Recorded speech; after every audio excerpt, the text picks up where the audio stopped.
प्रधानमंत्री जी, जब से ऑक्सीजन का संकट शुरू हुआ है मेरे फ़ोन बजते रहते हैं। कभी कोई अस्पताल कहता है कि 3 घंटे की ऑक्सीजन बची है, कभी कोई अस्पताल कहता है कि 2 घंटे की ऑक्सीजन बची है। हम कारण जानने की कोशिश करते हैं तो पता चलता है कि पीछे किसी राज्य ने दिल्ली के लिए ऑक्सीजन लाने वाले ट्रक को रोक रखा है। अगर दिल्ली में ऑक्सीजन की फैक्ट्री नहीं है तो क्या दिल्ली के 2 करोड़ लोगों को ऑक्सीजन नहीं मिलेगी? जिस राज्य में ऑक्सीजन की फैक्ट्री है, क्या वो दिल्ली की ऑक्सीजन रोक सकते हैं? ऐसे में हम क्या करें? पर सर, मैं आज ये जानना चाहता हूँ कि अगर आज या कल या किसी भी टाइम हमारे दिल्ली के किसी अस्पताल में अगर 1 घंटे की, आधे घंटे की, 2 घंटे की ऑक्सीजन बच जाए और लोगों की मरने की नौबत आ जाए तो मैं फ़ोन उठा के केंद्र सरकार में किससे बात करूँ? सर, मैं ये जानना चाहता हूँ कि अगर कोई राज्य दिल्ली के कोटे की ऑक्सीजन का ट्रक रोक ले तो मैं फ़ोन उठा के किससे बात करूँ? तुरंत कोई कठोर और सार्थक कदम नहीं उठाया गया तो शायद दिल्ली के अंदर कोई बहुत बड़ी त्रासदी हो सकती है।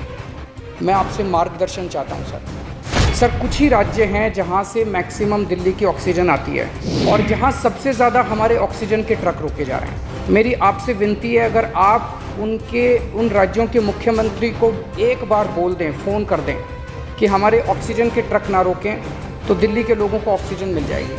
प्रधानमंत्री जी, कोरोना से देश को बचाने के लिए एक नेशनल प्लान बनना चाहिए। इस नेशनल प्लान के अंतर्गत देश के सभी ऑक्सीजन प्लांट्स को तुरंत आर्मी के ज़रिए केंद्र सरकार टेक ओवर करे। ऑक्सीजन प्लांट से निकलने वाले हर ट्रक के साथ एक आर्मी का एस्कॉर्ट व्हीकल रहेगा तो कोई उस ट्रक को फिर आगे रोक नहीं पाएगा। लगभग 100 टन ऑक्सीजन उड़ीसा और वेस्ट बंगाल से आनी है। हम परसों से, जब से कोटा बढ़ा है, हम कोशिश कर रहे हैं उस ऑक्सीजन को दिल्ली लाने की।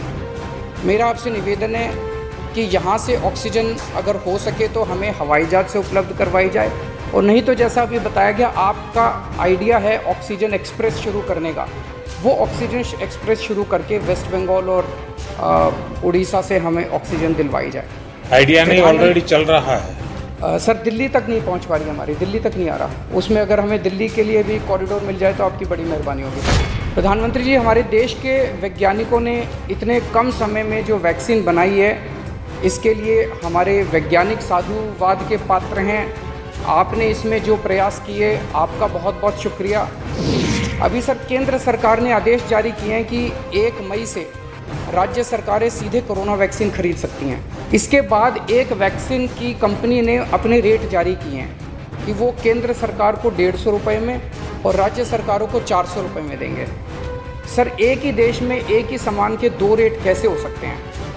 1 नेशन 1 रेट होना चाहिए। तो मैं आपसे निवेदन करता हूँ कि केंद्र सरकार को, राज्य सरकारों को एक ही रेट पे वैक्सीन मिले। मेरा विश्वास है देश में अगर कोरोना के खिलाफ एक नेशनल प्लान होगा तो हम सभी राज्य सरकारें और केंद्र सरकार मिलके इस दिशा में काम करेंगे। सब्सक्राइब कीजिए हमारे चैनल को और बेल आइकॉन को दबाइए हमारी लेटेस्ट वीडियो सबसे पहले देखने के लिए।